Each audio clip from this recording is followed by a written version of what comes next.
Now don't look into your notes, look at me. ठीक है? क्या बोला गया किसी भी ऑर्गेनाइजेशन पे? ओके निकिता, नो प्रॉब्लम, ठीक है। किसी भी ऑर्गेनाइजेशन में सुनो, ऐसा नहीं होता है कि आज डे वन पे जैसा डिसाइड किया जिंदगी भर वैसा ही चलते रहेगा, बीच में कोई टर्बुलेंस नहीं आएगा, कुछ नहीं आएगा, ऐसा नहीं होता है। You know that you have already studied the porter five forces of model, right? क्या होता है किसी भी बिजनेस ऑर्गेनाइजेशन में? नया कस्टमर, नया सप्लायर, सप्लायर के बार्गेनिंग पावर, कस्टमर के bargaining power, new एंट्रेंट, substitute product, ये दे कीप ऑन हैपनिंग। और उनके बार बार होते रहने की वजह से बिजनेस में ना बार बार स्ट्रैटेजी चेंज करनी पड़ती है अपने को, in order to sustain in a longer run. Do you really think कि माइक्रोसॉफ्ट, गूगल जैसी कंपनीज जो कि 1990s के जमाने पे जिनका जन्म हुआ था, ओरिजिन हुआ था, वो आज तक सरवाइव कर पाती है अगर वो एक ही स्ट्रैटेजी पे काम करते तो? Think about Amazon as a company. Amazon एक बुक था, ऑनलाइन बुक शॉप थी, किताब बेचने की कंपनी थी। आज Amazon पे सब मिलता है, सब मिलता है लिटरली अक्रॉस द वर्ल्ड। वो कहीं पर भी बेच सकते हैं कुछ भी with in a span of 3 to 4 days। Amazon prime है तो आपको लाइक यू हैव, अगर 1 डे डिलीवरी भी मिल जाता है आपको गुड्स का। So because they changed their strategies, keep and they kept on changing it, ताकि लोगों की नीड फुलफिल होते रहे। So model of change is the most important thing in any business. लेकिन क्या होता है ना, इंसान बहुत ही चेंज चेंज के वो नहीं होता है, right? They are not very easily. हमने ये बिजनेस स्टडीज में ही पढ़ा था 11th स्टैंडर्ड में कि ह्यूमन और employees are mostly resistance to change. उनको अगर 5 साल बोला कि तुम इस तरह से काम करो, अचानक से तुम आपको बोलोगे कि नहीं नहीं वैसे काम मत करो, ऐसे काम करो, तो एकदम से वो हिल जाता है कि अरे नहीं यार, we don't need the new ways of working. Make sense? ऐसे ही होता है अगर आपके डैड लोगों के जमाने पे, मतलब और पुराने जमाने पे, राइट, थोड़ा सा ओल्ड ओल्ड जमाने पे जाओ और think about the times where people were not, they did not have any computers. पुराने जमाने के ऑफिसेस में कंप्यूटर नहीं चलते थे 90s 80s एंड 1990s के जमाने पे, मतलब बहुत कम ऑफिसेस में होते थे। Then suddenly internet came, computers came and everything, and like it started to showing up in each and every office. Now वही पुराने लोगों को तुम बोल रहे हो कि एक काम करो, कागज पे नहीं लिखो अपना अकाउंटिंग, कंप्यूटर में आके करो। So people will start to feel the resistance कि नहीं नहीं यार, हमारा पुराना प्रोसेस है, ठीक है, अभी कहाँ कंप्यूटर सीखते बैठेंगे, इसमें और टाइम वेस्ट जाएगा, इसमें और ज्यादा टाइम लग रहा है। People resist, they do not like changes that much. ठीक है? Just, sorry. तो उन्होंने क्या बोला कि कर्ट लुइन करके एक बंदा है, कर्ट लुइन ने बोला कि अगर आपको चेंज लेकर आना है ऑर्गेनाइजेशन पे, ऐसा तो नहीं कि बिना चेंज लाए आप सरवाइव नहीं कर सकते, बट अगर चेंज लाना है तो you have to follow a model. ठीक है? ताकि आपका स्ट्रैटेजी एग्जीक्यूशन जो है वो प्रॉपरली हो पाए, you have to follow a model. You can not just decide to bring the change और कल से जाके बोला कि कल से एक काम करो, अपने सारे रजिस्टर्स फेंक दो क्योंकि कल से आपको कंप्यूटर में अकाउंटिंग करनी है। लोग अपना माथा पटक लेंगे, they will leave the job, they will just leave the job, literally ऐसे ही होता है। सो अगर आपको एकदम से चेंज लाना है तो चेंज मैनेजमेंट का तरीका है, और चेंज मैनेजमेंट का मॉडल इंट्रोड्यूस किया किसने? कर्ट लुइन ने, और बोला कि आप 3 फेज में करना। जब भी आपको ऑर्गेनाइजेशन पे बदलाव लाने हैं तो 3 फेज में लाना। पहले अनफ्रीजिंग फेज आएगा, फिर आएगा चेंजिंग फेज, और फिर आएगा रीफ्रीजिंग फेज। क्या बोला मैंने? 3 फेजेस कर्ट लुइन के: unfreezing, changing the situation and रीफ्रीजिंग। Unfreezing में क्या बोला? अनफ्रीजिंग में बोला कि लोगों के ना दिमाग में वॉर करने का, वार करने का, सॉरी नॉट वॉर, वार करने का। And you have to break down their attitude. सबसे पहले ऐसा होता है ना, देखो अब मैं आपको बहुत बहुत सिंपल एग्जांपल देती हूँ, आप ऐसे मत सोचना कि इतना सिली एग्जांपल क्यों है। कभी कभी ना स्कूल में, आप स्कूल में एक टीचर से पढ़ने के आदी होते हो, ठीक है? स्पेशली वो वाले स्कूल जहां पर टीचर्स का ट्रांसफर ज्यादा होता है, स्पेशली जो सेंट्रल गवर्नमेंट वगैरह स्कूल्स में होता है। Is there anyone from the central government schools? Right, for example Devanshu Kendriya Vidyalaya से, आई ऑल्सो स्टडीड इन केंद्रीय विद्यालय। ऐसा कोई बच्चा है कि जहां पर टीचर्स बीच में चेंज हो जाते थे, ट्रांसफर होते हुए देखा है आपने साल के बीच में? कुछ ना कुछ हुआ होगा ऐसे डेफिनेटली। इतने सारे सब्जेक्ट से एक ना एक टीचर तो आपका बदला होगा। तो जब भी टीचर नया आता है ना, तो सबसे पहले टीचर के लिए पता है क्या प्रॉब्लम होता है? वो उसको पढ़ाना आता है, वो पहले से पढ़ाते हुए आया है लास्ट 10-15 ईयर से। बट जब भी वो कोई नया क्लास, नया स्कूल ज्वाइन करता है, तो प्रॉब्लम क्या होता है कि जो बच्चे हैं ना, वो ऑलरेडी पुराने टीचर्स के आदी होते हैं। ठीक है? तो वो एटीट्यूड, वो नया टीचर को इजीली एक्सेप्ट नहीं करते, वो हमेशा उनका चलता रहता है, यार पुरानी मैली मैम की याद आ रही है, पुराने वाले सर ज्यादा बेटर थे। सबसे पहले नए टीचर को आने के लिए सबसे बड़ा चैलेंज होता है उनके ऊपर कि they have to break down the attitude of the people. उनका एटीट्यूड ब्रेक डाउन करेंगे और फिर जाके उनको बताएंगे कि भाई चेंज करने की जरूरत है, क्योंकि अब situation has change, your teacher has changed, right? या you end up comparing it like and so unfreezing situation क्या बोलती है कि आप प्रोसेस को अनफ्रीज करो, जहां पर आप इंडिविजुअल या बिजनेस को अवेयर करवाओगे कि भाई बदलाव करने की जरूरत है। नहीं तो क्या करोगे, you will flunk in that subject, क्योंकि आप रेडी नहीं हो नए टीचर जो पढ़ा रहे हो उसको एक्सेप्ट करने में, आप पुरानी मैडम के इसमें चक्कर में ही रो रहे हो, ठीक है?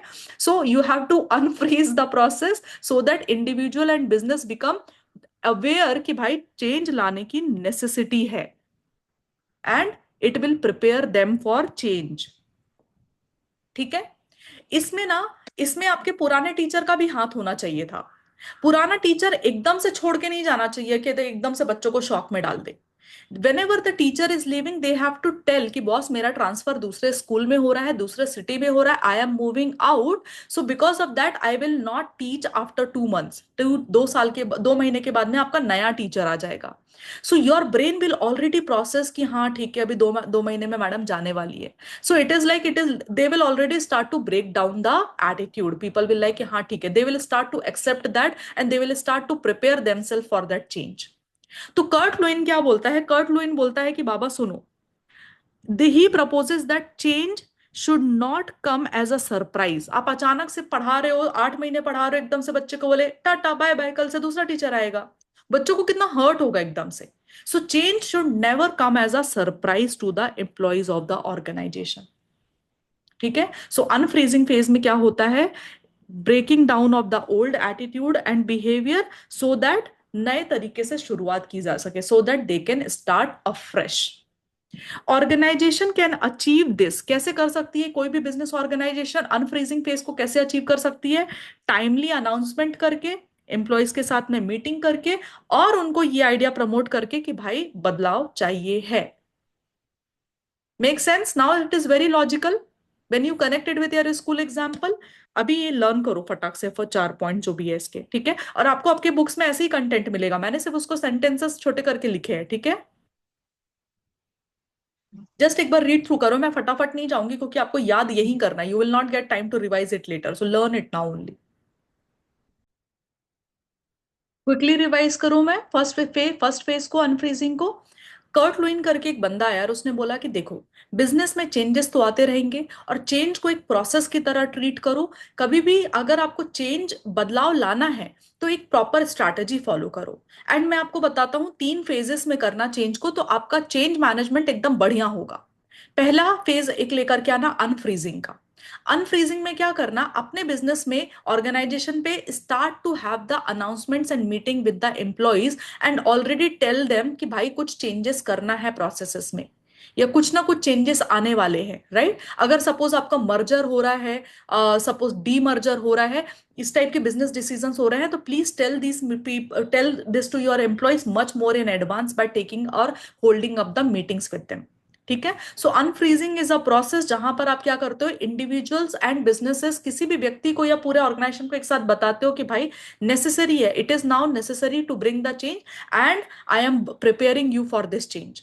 कर्ट लुइन ने बोला कि आप जब चेंज लेकर के आओ तो it should not come as a surprise, surprise की तरह नहीं आना चाहिए ऑर्गेनाइजेशन पे, आप उनको पहले से बता के रखो। सो इट्स लाइक, अगर आप चेंज लाने के लिए पहले से लोगों को बताओगे, अनफ्रीज करोगे, it will break down their old attitude and so that they can start afresh. So ये कैसे अचीव होता है? जब आप announcement, meetings and you are already promoting the idea throughout the organisation की चेंज की जरूरत है। ठीक है? अनफ्रीजिंग हो गया। दूसरे फेज में जाओ, नाउ अब नया टीचर लेकर आ जाओ।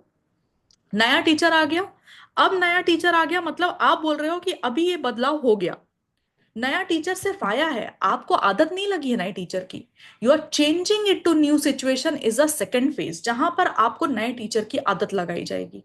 तो फिर एक और महान ज्ञानी आया, H.C. केलमन नाम का। उसने बोला कि जब अनफ्रीजिंग प्रोसेस खत्म हो जाए and you are changing it to new situation, new phase, changing into new situation, second phase में आप आते हो, तो आप मेरा 3 मेथड फॉलो करना चेंजिंग इनटू न्यू सिचुएशन करने के लिए। Did you see H C Kelman का नाम आपके बुक्स में? मानवी पानी? ठीक है, एच सी केलमैन का नाम दिखा क्या? Three methods. ठीक है, उसने बोला क्या करो, जब भी आपको लोग आपको चाहिए कि लोग नए सिचुएशन में जाएं, नए नए they can change to a new situation, तो तीन तरह से करो। पहला, कंप्लायंस की तरह करो। कंप्लायंस करना मतलब लोगों को बोलो कि अगर तूने नए टीचर से नहीं पढ़ा, क्लास के बाहर निकल जाना। ठीक है, एंड अगर आप नए टीचर से पढ़ोगे तो you will get some reward. Compliance करना मतलब enforce the reward for good behaviour, punishment for bad behaviour. अगर आप नए टीचर के साथ में गंदे से बिहेव करोगे, यू विल गेट पनिश्ड। अगर आप उनके साथ अच्छे बिहेव करोगे तो अच्छे मार्क्स मिलेंगे आपको यूनिट टेस्ट में, राइट? Second, identification. जब भी बदलाव लाना है ना, तो सबसे पहले किसी मॉडल को खड़े कर दो। मॉडल को मतलब कोई रोल मॉडल खड़ा करते हो कि देखो ये बंदे ने कितने बढ़िया से नए टीचर को फॉलो किया है, and see how he is improving in his marks. Right, so every time identification करो। एक तरह से ना लोगों की लोग इंसान क्या होता है ना, इंसान को ना साइकोलॉजिकली बहुत अच्छा लगता है। जैसे आप अगर अभी सीए बन रहे होगे ना, तो कोई ना कोई रोल मॉडल होगा आपके दिमाग में। वो यूट्यूब का बंदा हो, या तो आपके फैमिली में कोई सी हो, या तो पड़ोस में कोई सी हो। Definitely there is going to be one role model in your life, जिसकी वजह से आप ये कोर्स को इतने पैशनेटली कर रहे होगे। Can you remember someone in your life जिसकी वजह से आप ऐसा कर रहे हो? Anybody, it can be your faculty, it can be your parents, anyone. So identification is the second method to bring to change into any situation where members, बोले तो एम्प्लॉयज, एम्प्लॉयज का साइकोलॉजिकली इंप्रेस किया जाता है upon identifying themselves with some given role model. कोई role model के उसमें आप बोलोगे कि देखो ये नया टीचर है, ये इतना बढ़िया है, और उसने ये किया है, उसने ये अचीव किया है, ये सीए है, ये फलाना ढिमकाना है, ऐसे बहुत सारे एक रोल मॉडल की तरह आइडेंटिफाई किया जाएगा, ताकि लोग नए सिचुएशन को इजीली एक्सेप्ट करें। एंड देन थर्ड मेथड होता है चेंजिंग इनटू न्यू सिचुएशन का, इंटरनलाइजेशन। लोगों के दिमाग में भर दो, उनके थॉट प्रोसेस में भर दो इस तरह से नए टीचर के बारे में, ताकि वो इजीली नए एनवायरमेंट में क्या हो जाए, एडजस्ट हो जाए। ठीक है, सो चेंजिंग इनटू न्यू सिचुएशन में जब भी आप बोला कि देखो आपको जैसे ही अनफ्रीजिंग प्रोसेस खत्म हो जाएगा, आपने लोगों को अनाउंस कर दिया, अभी सबको पता चल गया है कि चेंजेस होने वाले हैं। Now you start changing into new situation phase, where SC Kelman करके एक नया बंदा आया और उसने बोला कि क्या करो, जब भी आपको न्यू पैटर्न्स, न्यू बिहेवियर्स लेकर के आने हैं, तो आप क्या करना, आप तीन मेथड फॉलो करना। पहले कंप्लायंस का, दूसरा आइडेंटिफिकेशन का, तीसरा इंटरनलाइजेशन का। कंप्लायंस बोलेगा कि अगर जो बंदा अच्छा बिहेव करेगा, चेंज आने के बाद में अच्छा बिहेव करेगा, उसको रिवॉर्ड मिलेगा, जो बैड बिहेवियर करेगा उसको पनिशमेंट मिलेगा। देन आपको आइडेंटिफिकेशन, आप अलाउ करना लोगों को साइकोलॉजिकली इंप्रेस करने के लिए, उनको रोल मॉडल देना कि भाई देखो इस तरह से स्ट्रैटेजी में चेंज आने के बाद अगर आप इस तरह से फॉलो करोगे तो you will you should be able to follow, क्योंकि कोई बंदा देखो आपके सामने रोल मॉडल है। ठीक है, और इंटरनलाइजेशन मतलब आप लोगों के थॉट प्रोसेस में घुस जाओ और वहां पर उनको इस तरह से इन्फ्लुएंस कर दो कि they adjust to the new environment. ठीक है, make sense now guys? Content match हो रहा है आपके बुक से? जस्ट क्विकली एक बार रीड कर लो निकिता, एवरीवन।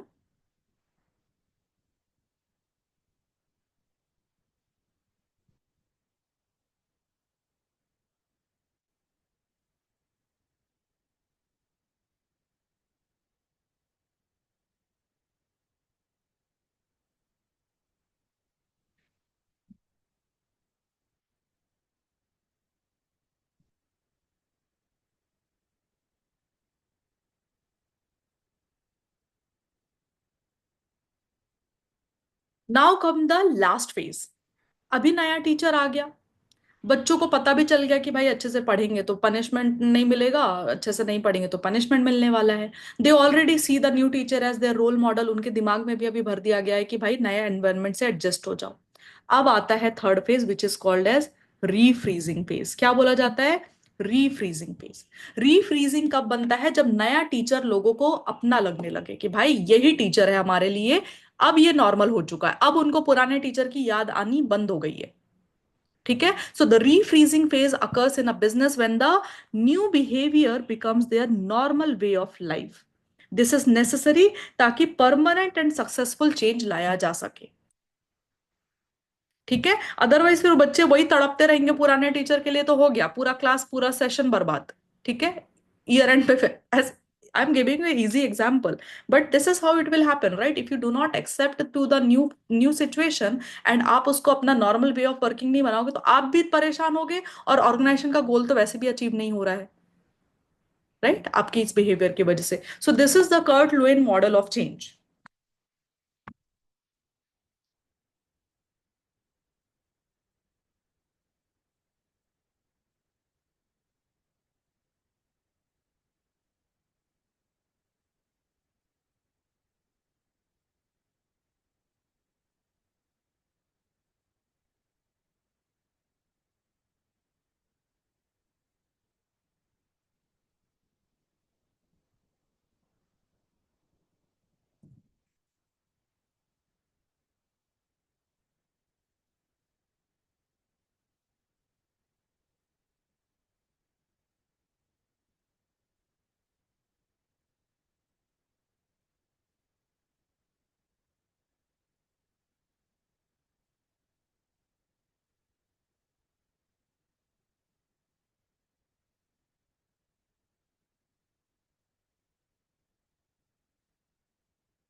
ठीक है, डन, कर्ट लुएन डन।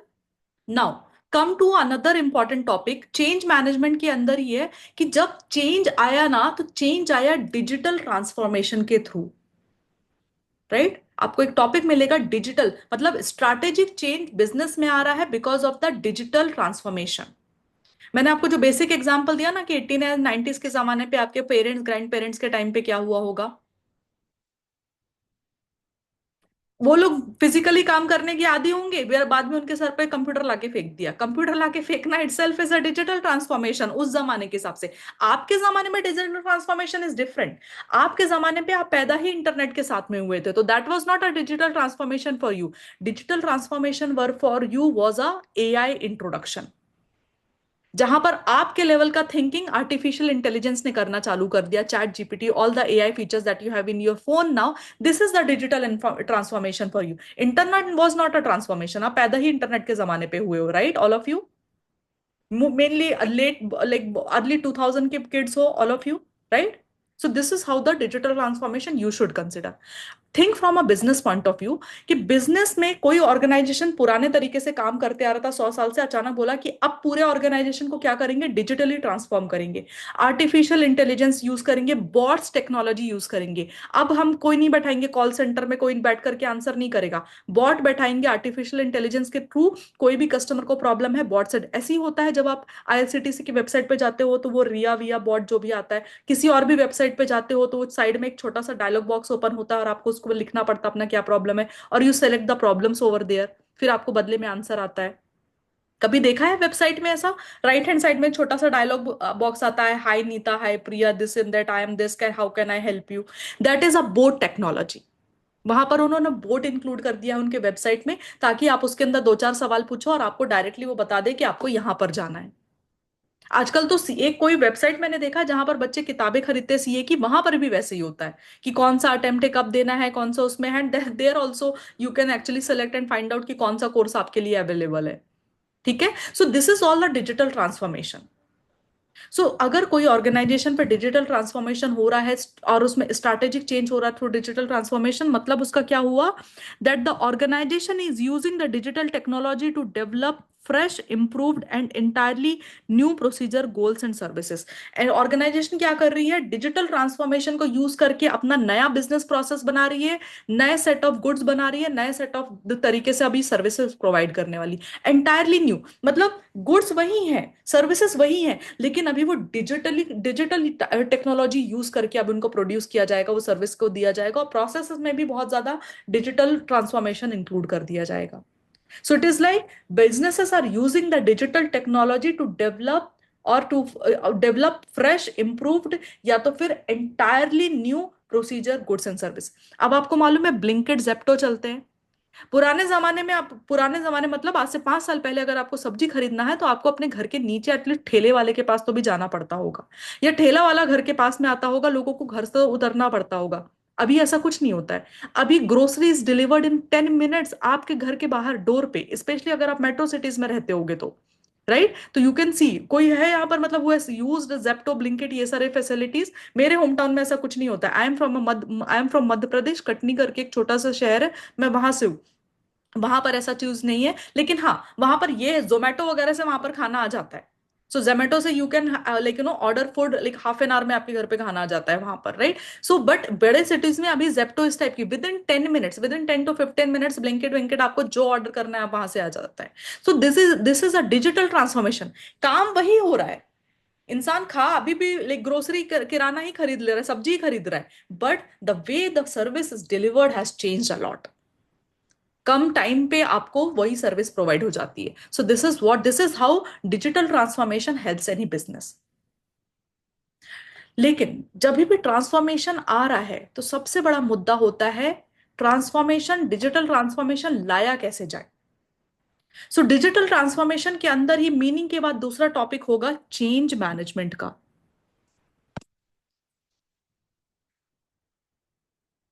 मिला क्या आपको ऐसा टॉपिक डिजिटल ट्रांसफॉर्मेशन के अंदर, एवरीबडी? गाइज आपको मैच करना बहुत जरूरी है, क्योंकि वन टाइम सुन के जाओगे फिर कंटेंट नहीं रहेगा आपके बुक्स में कहीं पर, तो आप परेशान हो जाओगे कि ये क्या सुन के आए 1 घंटे क्लास में। यस नो, क्या बोलती है पब्लिक? लड़के कहाँ गए यार आज सारे, देवांशु के अलावा मतलब? Where are the boys, dear boys? चलो। So change management, digital transformation लाना है, ऐसे लोगों के सर पे कंप्यूटर लाके पटक मत देना कि ये है एआई यूज करो। No, you have to plan, prepare and then carry out the changes in their operation through digital transformation with a discipline of change management. So change management मैं आपको बता दूं, आज आप ये इमेजिन नहीं कर पा रहे होगे, बट जिन ऑर्गेनाइजेशन में मैंने काम किया मल्टीनेशनल कंपनी में, चेंज मैनेजमेंट की टीम होती है वहां पर, स्पेशली डिजिटल ट्रांसफॉर्मेशन टीम की, right. In my previous organisation में आईसीआईसीआई लोम्बार्ड में काम करती थी, इंश्योरेंस कंपनी, बट बहुत ही हाईटेक इंश्योरेंस कंपनी है वो, ठीक है, बहुत ज्यादा टेक्नोलॉजी यूज करती है। वहां पर मेरी टीम में ही एक बंदा था and I was part of their technology team, even though I qualified as a CA, but I was working as a technology team, क्योंकि मुझे एक नया डोमेन भी सीखना था। मेरे टीम में एक बंदा था अमित, अमित करके। जब मैं उसको मिली तो मैंने उसको पूछा कि व्हाट डू यू डू, तो he told me that I am part of the change management team. तब मुझे पता चला कि अच्छा, टेक्नोलॉजी में ऐसा भी कुछ होता है। तो ऐसा होता है टेक्नोलॉजी में, ऐसा नहीं है कि सीईओ का मन करेगा कि जो करना है वो कर देगा, और भाई कोई बंदा होना तो चाहिए वो चीज समझने के लिए कि how change management should work, क्योंकि हर ऑर्गेनाइजेशन थोड़ी, हर बंदा एम्प्लॉय को थोड़ी टेक्नोलॉजी आता होगा। आप समझ रहे हो ना? अभी हम सीए, हमको कहाँ सिखाया जाता है? हमको पेपर दिया, या आईटीएसएम का पेपर होता था वो भी रिमूव कर दिया आईटी का। अब कैसे सीखेंगे अपन टेक्नोलॉजी? तो अचानक से अपन किसी ऑर्गेनाइजेशन में काम करने के लिए गए और अपने ऊपर टेक्नोलॉजी पटक दी उन्होंने। How will you behave in that manner? बहुत बुरा लगेगा आपको भी, even though you are CS, just because we are not well versed in that technology. So somebody should be there in that organization to teach us the how to transform through that process, और normal veg of working से अपने digital veg of working में हम कैसे shift हो। आपको ये content मिला क्या? Because organisation can plan and prepare and carry out the changes in their operation through digital transformation with the discipline of change management. ठीक है। चेंज मैनेजमेंट क्या करता है? चेंज मैनेजमेंट किसी ऑर्गेनाइजेशन को असिस्ट करता है। चेंज मैनेजमेंट में assist the businesses in overcoming the obstacle and reaping the full reward for the investment. Now मेरा सवाल ऐसा है, डिजिटल ट्रांसफॉर्मेशन करना सस्ता होता है क्या? डू यू रियली थिंक कि आर्टिफिशियल इंटेलिजेंस इंक्लूड करने के लिए बहुत 1000 2000 रुपए दिए, 10,000 रुपए लगाए हो जाता होगा? एक एप्लीकेशन, मैंने रणबीर अहलाबादिया का एक नहीं नहीं नहीं सॉरी, एक एक यूट्यूब चैनल है थिंक स्कूल करके, गणेश प्रसाद, किसी ने सुना थिंक स्कूल के बारे में? वो एमबीए लेवल के बिजनेस केस स्टडीज लेकर के आता है, बढ़िया चैनल है, कभी देखना। गणेश प्रसाद करके एक बंदा है, मतलब अगर यूट्यूब में कुछ अच्छा कंटेंट देखना ना, तो थिंक स्कूल करके चैनल को सब्सक्राइब कर लो। बिजनेस एनालिसिस कैसे करते हैं आपको वहां से पढ़ने के लिए मिलेगा। चार्टर्ड अकाउंटेंट से भी बढ़िया मतलब मैंने चार्टर्ड अकाउंटेंट के जो कंटेंट देखे यूट्यूब में, उससे अच्छा कंटेंट वो बंदा प्रोवाइड करता है। And he had hired a lot of chartered accountants in his team, जो वो उसको भी वो वीडियोस बनाने के लिए हेल्प करते हैं। मस्त, बहुत मस्त लगता है।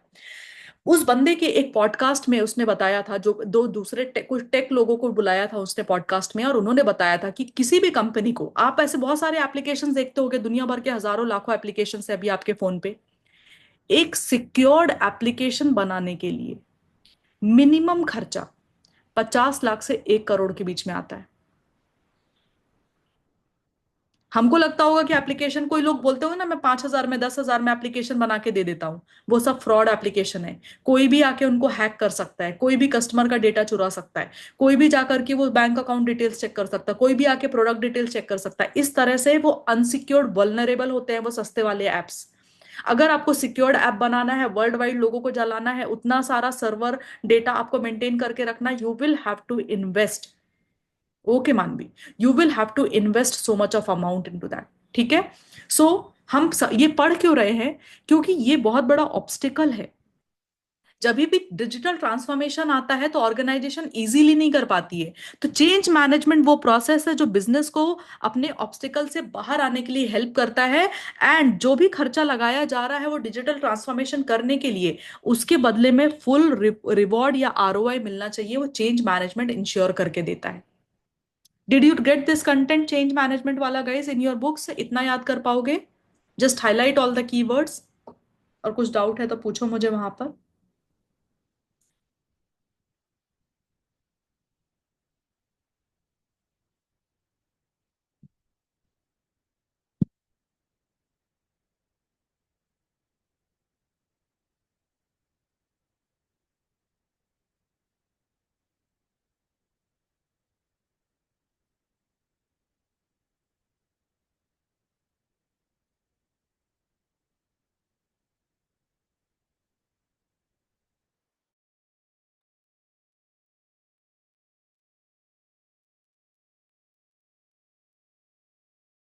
डन।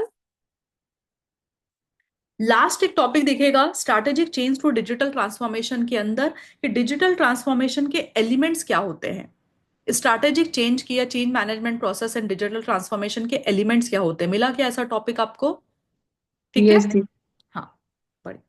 सो एलिमेंट्स में आप इसके 4 एलिमेंट पढ़ोगे। टॉपिक क्या है? Elements involved in change management. Change management में क्या एलिमेंट्स इन्वॉल्व होते हैं? सिंपल है ये चीज ना, बिजनेस स्टडीज में बहुत बार पढ़ के आए हो कि कोई भी नया स्ट्रैटेजी लगाना है तो क्या करना पड़ेगा, कोई भी चेंज लाना है तो क्या गोल्स एंड करना ऑब्जेक्टिव। पड़ेगा। सबसे पहले गोल्स एंड ऑब्जेक्टिव क्या है ट्रांसफॉर्मेशन का, वो डिसाइड करो। फिर करंट पोजीशन को एनालाइज करो और आइडेंटिफाई करो कि जहां पहुंचना है वर्सेस जहां पर अभी हम हैं उसके बीच में अंतर क्या है।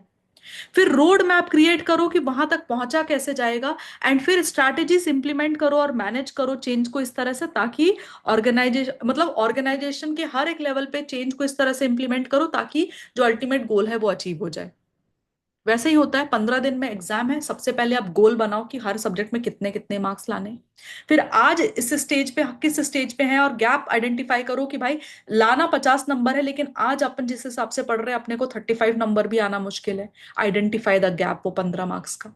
क्रिएट द रोड मैप कि आज से लेके 15 दिन में आप क्या क्या ऐसा पढ़ने वाले हो जिसकी वजह से you are able to achieve your 50 marks का goal in that subject. And then implement in every hour, every second जो आप पढ़ रहे हो उसमें वो स्ट्रैटेजी आपका इंप्लीमेंट करके चलो। These are the elements involved in the change management.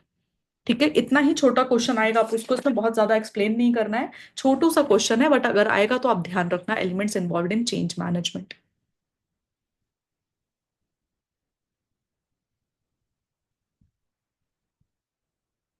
मिला आपको ये टॉपिक?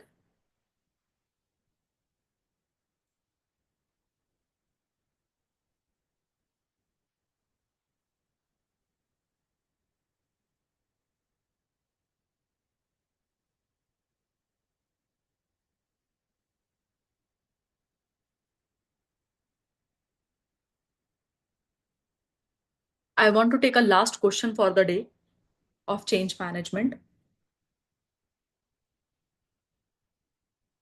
एक क्वेश्चन है आपके बुक्स में कि चेंज को मैनेज करने के बेस्ट प्रैक्टिसेस क्या होते हैं।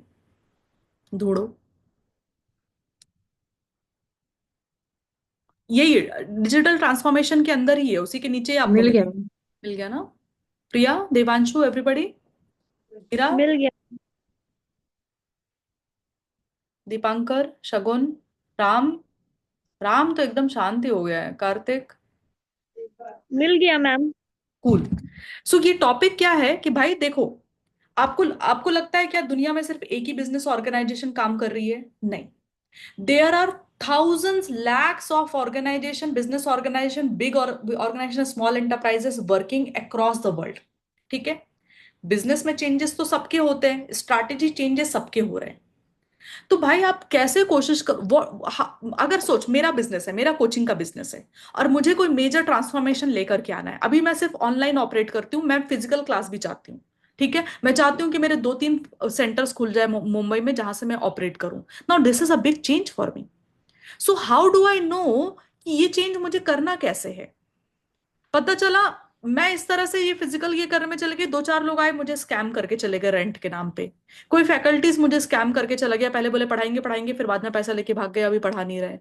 राइट, कुछ भी डिसरप्शंस आ सकते हैं अगर मैंने ठीक से नहीं किया ये चेंज, ये जो प्रोसेस जो मैं करने वाली हूँ। अभी तो मैं अकेले पढ़ाती हूँ तो सिंगल कंट्रोल है, मतलब दो दो फैकल्टीज हैं हम। ज्यादा फैकल्टीज बढ़ेंगे तो अभी वो मैनेज करने के लिए भी डिफिकल्ट होगा। तो स्ट्रैटेजिक चेंज मैनेजमेंट करे कैसे कि भाई सबसे बढ़िया तरीके से स्ट्रैटेजी एग्जीक्यूट हो जाए, चेंज भी हो जाए और तकलीफ भी कम से कम हो। तो उसके लिए वर्ल्ड वाइड ना बेस्ट प्रैक्टिसेस निकाली गई कि जब भी चेंज मैनेजमेंट लाना है, वो उन्होंने क्या किया होगा मैं बताती हूँ। बेस्ट प्रैक्टिसेस कैसे आती है, जो टॉप ऑर्गेनाइजेशंस होती है ना, सक्सेसफुल ऑर्गेनाइजेशन, उनको देखते हैं कि वो चेंज मैनेजमेंट कैसे करती हैं। फिर वो सारे ऑर्गेनाइजेशन टॉप मैनेजमेंट के जो भी रेसिपी होती होगी उसको निकाल के सेग्रीगेट करके ये रेसिपी बना के आपको दी गई है। ठीक है, so it is a recipe, it is a best practice for a change management. क्या बोला जाता है? पहला स्टेप होता है कि आपको कभी भी अगर चेंज लेकर के आना है तो you can not start from bottom. क्या बोला मैंने? अगर ऑर्गेनाइजेशन पे आपको स्ट्रैटेजिक चेंज लाना है तो कभी भी आप नीचे से शुरुआत नहीं कर सकते। आपको हमेशा शुरुआत करनी पड़ेगी लीडरशिप से। अगर जब सपोज आज से 2014 से पहले, जब तक प्राइम मिनिस्टर, अभी current prime minister was not there, उसके पहले India we did not even had any hope from our political background. India में क्या चल रहा था गवर्नेंस से हमको इतना कुछ पढ़ा भी नहीं रहता था, आपको भी नहीं पढ़ा रहता होगा, आप तो और उस टाइम पे स्कूल्स में थे, बहुत छोटे होते थे। लेकिन since 2014 everything change in our country because our leader change. So अगर पूरे देश का स्ट्रैटेजिक चेंज करना है और चेंज मैनेजमेंट करना है, तो leader had to change himself first. तो जब वो लीडर आया तो हमको एज अ कंट्री हमको एक लीडर मिला जो कि फोकस्ड है, इन्वेस्टेड है एंड यूनाइटेड है। वो टुकड़े टुकड़े की बात नहीं कर रहा है, वो बोल रहा है कि भाई इंडिया एज अ कम्युनिटी बात करो, इंडिया एज अ कंट्री बात करो। It's not like I am supporting BJP और anything, I am just trying to give you an example to think कि भाई टॉप में चेंज कैसे लाना पड़ता है। सो सबसे पहले you have to start at top. You need to have a leadership which is focused, united, and invested into whatever they have to do. Then they need to bring a culture जिसमें rest of the organization को change accept करने के लिए motivation मिले। Kurt lion भी ऐसी कुछ बातें कर रहा था, unfreezing, changing to new situation, रीफ्रीजिंग, उसी वही उसके जैसा ही कंटेंट है। तो प्लीज ऐसा फील मत करना कि ये नया क्या पढ़ रहे, कुछ नया नहीं है। सिर्फ ये कि बेस्ट प्रैक्टिसेस है ये। आपको 5 बेस्ट बेस्ट प्रैक्टिस दी है। पहला, आपको बिगिन लाना पड़ेगा at the leadership level, and ऐसा ऑर्गेनाइजेशन में ऐसा कल्चर लाना पड़ेगा जो बाकी एम्प्लॉयज है वो मोटिवेटेड फील करे रेस्ट मतलब चेंज के लिए। ठीक है। सेकेंड, आपको लोगों को बताना पड़ेगा कि भाई चेंज लाना जरूरी है। When the new prime minister came, he started making changes in a lot of laws। और उन्होंने लॉ में चेंज लाने के पहले ही, जैसे फॉर एग्जांपल जो काउंटरफिट नोट्स का प्रॉब्लम हुआ था अपने यहाँ पर, राइट, नोटबंदी जो 2000 कौन से ईयर में हुआ था, 2018, 2016। 2016 इट हैपेंड, राइट, उसी टाइम पे जीएसटी भी आया था। So he had to bring the GST, he had to make sure कि द नोटबंदी उस टाइम पे हो, because change was necessary. There was a circulation of a lot of counterfeit note, जिसकी वजह से बहुत फ्रॉड हो रहा है, सब कुछ हो रहा है यहाँ पर ऑर्गेनाइज में। तो he had insured that change is necessary and desired, वो लोगों को बताए। सो इफ द कंपनी, देखो, अच्छा, लेकिन उससे एक प्रॉब्लम भी हुआ था कि दैट न्यूज ऑफ द नोटबंदी केम एज अ सरप्राइज। ठीक है। सो कभी कभी जब चेंजेस लाए जाते हैं और एकदम चेंज सरप्राइज की तरह आते हैं, तो आगे आने वाले 6 महीने ना इंडिया के सिटीजन्स बहुत परेशान थे, specially the people from the small places, specially the people who are uneducated. उनको बहुत जल्दी लोगों ने ना भड़का दिया था। पीपल, देश में पूरा अनरेस्ट चालू हो गया था, घंटों घंटों लोग लाइन में खड़े हुए थे कि हमारा पैसा निकालो, हमारा पैसा निकालो, वॉट एवर, बैंक्स में, right. So if the change is introduced too much and too fast, it will become as a major issue down the road. Then उसकी वजह से एक दूसरा कॉन्ट्रेडिक्टरी व्यू खड़ा हो गया देश के बारे में कि हमारे प्राइम मिनिस्टर का जो मन आता है वो करते हैं, वो लोगों के बारे में सोचते नहीं है, because he bring so many changes so fast. So digital transformation में भी यही होता है ऑर्गेनाइजेशन में, कि एज अ लीडर आपके पास पैसा है, आपको डिजिटल ट्रांसफॉर्मेशन लाना, लाओ। आप रोज ही कोई नया एआई लेने की बात करते हो यार, इंसान पुराने वाले से तो ये एक्सेप्ट कर पा नहीं, उसके ऊपर से दूसरा पटक दो उनके सर पे। So if you bring too many changes too fast in digital transformation, it will become a major issue down the road. इतनी सारी टेक्नोलॉजी को मैनेज भी करना पड़ेगा, राइट। सो बेस्ट प्रैक्टिस होता है कि आप इंश्योर करो कि चेंज जरूरी है और चेंज डिजायर्ड हो, एंड चेंज बहुत फास्ट फास्ट नहीं आना चाहिए।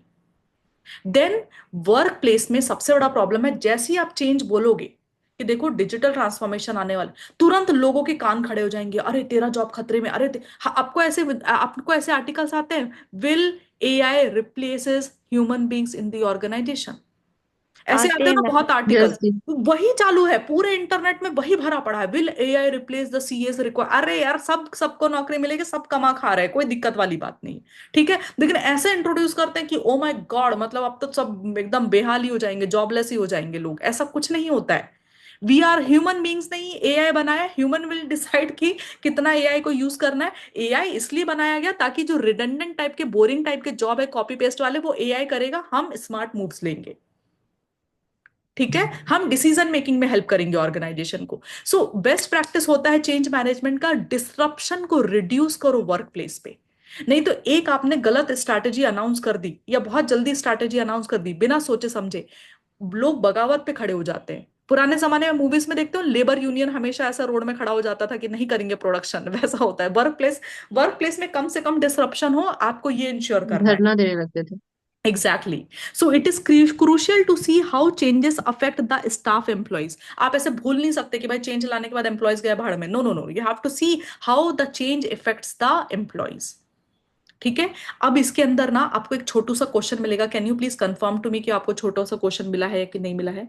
एक क्वेश्चन है जो बोलता है कि what are the ways to reduce the workplace disruption. मिला? Everybody please confirm. ध्यान देना, ये क्वेश्चन आएगा तो यस जी। क्या लिखना है, क्योंकि ये क्वेश्चन इतना छुपा हुआ क्वेश्चन है कि अगर आप ये कंटेंट नहीं पढ़ते थे और ये एग्जाम में आता तो आपको समझता ही नहीं था कि पूछा क्या है। आप कुछ तो ऊपर के बेस्ट प्रैक्टिस से कुछ तो लिख कर आते थे रिड्यूस डिस्ट्रप्शन के बारे में, लेकिन आपको एग्जैक्टली यही 4 पॉइंट्स लिखने हैं कि वर्क प्लेस में एम्प्लॉयज के बीच में जो ये खींचा पानी चलने वाला है उसको कम करने के 4 तरीके बताओ। पहला, जल्दी से अनाउंसमेंट डाल दो कि चेंज आने वाला है। ऐसा नहीं कि एकदम कल अनाउंस, कल चेंज आने वाला है आज बताओ उसको, surprise, no. Get the word out early, जितना जल्दी हो लोगों को बता दो। फिर लोगों को ट्रेन करो कि भाई देखो, ऐसा नहीं है कि तुमको खुद सीखना पड़ेगा, अगर हम डिजिटल ट्रांसफॉर्मेशन ला रहे हैं तो हम बराबर ट्रेनिंग सेशन करवाएंगे, अगले 3 महीने एक्सपर्ट्स आएंगे और आपको ट्रेन करेंगे। So you have to give your employees, your staff member the knowledge and tools to adopt that change.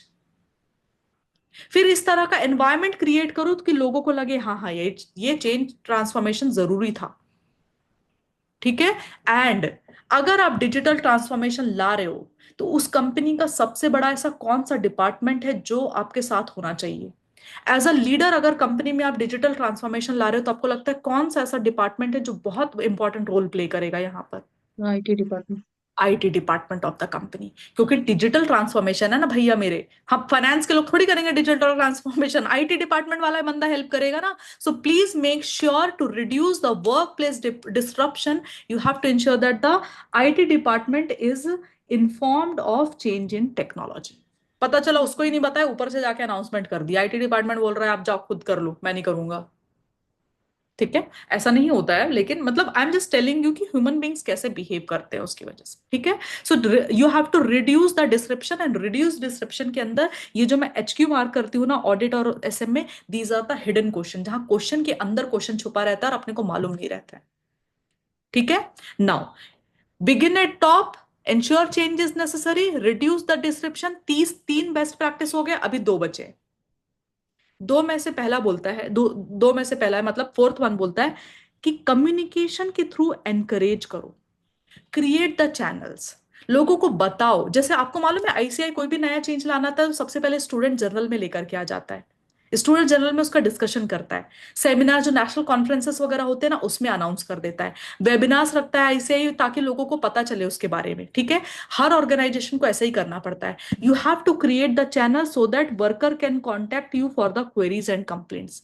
वो वेबिनार इसके लिए होते हैं कि आपको अगर कुछ सवाल है, जैसे नया सिलेबस आ गया, अभी नया सिलेबस आ गया तो बताना भी तो पड़ेगा ना कि क्या नया सिलेबस आ गया। हर बार थोड़ी जब मन करा मुंह उठा के सिलेबस चेंज कर दिया। बताओ लोगों को, बच्चों को पता चले, ताकि बच्चों में डिस्ट्रप्शन नहीं हो कि अरे यार, वरना बच्चा डिमोटिवेट ही होके बैठ जाता है कि बताओ फिर से सिलेबस चेंज कर दिया। चले, चेंज इतू सा होता है, लेकिन इतना पैनिक, इतना यूट्यूब भरा पड़ा रहता है कि दिस रिवाइज, दैट रिवाइज, फलाना ढिमकाना, ऐसे टेरराइज्ड थंबनेल्स बनाते हैं लोग कि बच्चे क्लिक करना ही चाहिए उसमें। क्यों? Right, you have to make sure कि ये सारे डिस्ट्रप्शंस कम से कम हो, ताकि, और ये कब पॉसिबल होगा, जब आप खुद से चैनल क्रिएट करके लोगों के क्वेरीज कंप्लेंट्स को हैंडल करना चालू करोगे। जैसे GST आया था ना, तो GST तो ले आया उन्होंने, फिर मार्केट में हल्ला ही मच गया यार, लोग परेशान हो गए उसमें एकदम से कि यार क्रेडिट नहीं ले पा रहे हैं, ये नहीं ले पा रहे, वो नहीं ले पा रहे। Then GST council started to have meetings with the industry leaders, और उनको पूछा कि भाई आपको दिक्कत क्या है GST इंप्लीमेंट करने में। फिर उन्होंने बताया, फिर GST में आने लगे अमेंडमेंट भर भर के, हर 6 महीने में कोई सर्कुलर, कोई नोटिफिकेशन आ रहा है।